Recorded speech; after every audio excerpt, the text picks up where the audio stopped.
Түркістан облысы Отар ауданы Шәңгір ауылы Өзбекәлі Жәнібеков атындағы номерлік жалпы орта мектеп-интернатының 4-ші Ә сынып оқушысы Сағындық Нұрғаным. Абай Құнанбайұлы. Көңіл құсы күлкізі шартарапқа. Көңіл құсы күлкізі шартарапқа. Адам ойы түрленіп ауған шақта. Салған ән көлеңкесі сол көңілдің, тақтысына бейнесін ұлғаққа.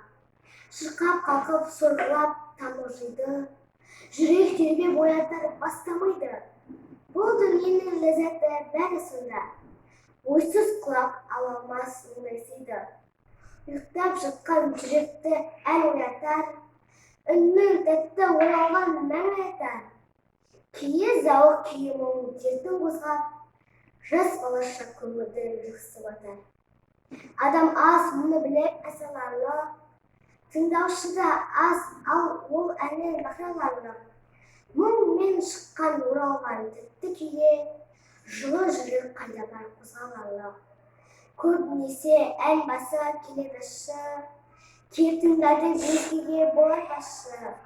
Әннің де естісі бар, есері бар, тыңдаушының құлағын кесері бар.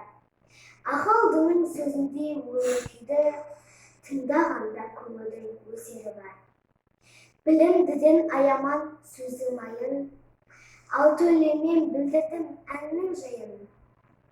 Ездің басы қаңырсын елдің көңілі, жаңырсын деп ойладым айтқан сайын.